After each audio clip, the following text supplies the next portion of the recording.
Welcome to the presentation on school choice, the past, present, and future consequences of vouchers and charter schools. When it comes to our children's education, as a parent, I want what's best for my children, and I want choice.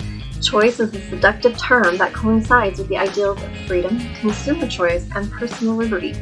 Parents do want what's best for their kids, and that's perfectly normal and fine.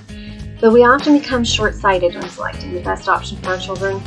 So in order to make the best decisions, we need to be making informed decisions. We need to understand what our options are. So when it comes to school choice options, they include public schools, charter schools, private schools, religious schools, as well as magnet schools, and more recently, plenty of virtual and homeschool options.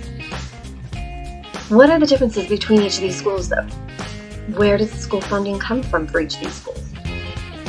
The first response is taxes, also vouchers, and scholarship tax credits. So where do the taxes come from for these schools? So for every public school, all of the students within the location for that particular public school would have local property taxes given to that school for each student. So every counted student has a particular number associated with them in regards to what it costs to educate that student.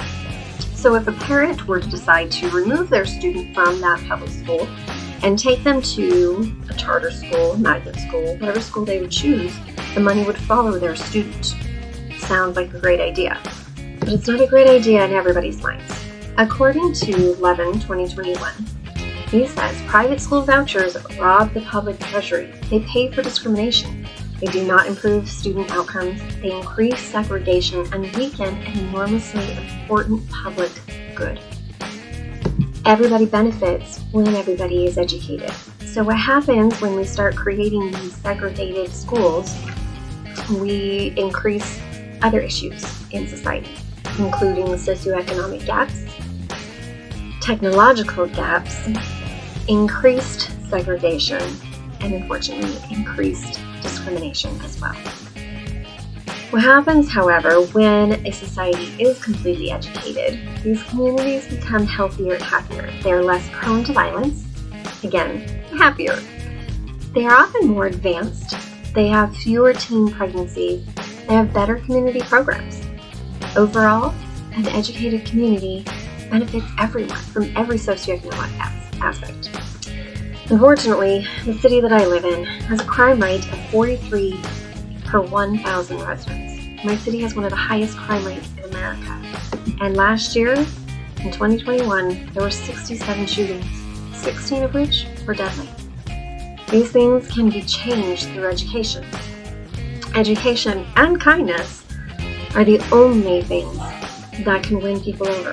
When we're pushy, when we try to get our way forcefully, we get pushback instead of help. But with education under attack, understanding and kindness need to take a stronger role. So creating awareness, continual awareness, and attention for this issue is the only way that we're going to be able to find balance between the choices that us parents want for our children. We want our kids to have better school options. But if our public schools aren't good enough for our children, we need to ask ourselves why. What is it that is causing our public schools to not be the best choice for our students? And is removing funding from these public schools to follow our children to other locations really what's best for these public schools and for society as a whole?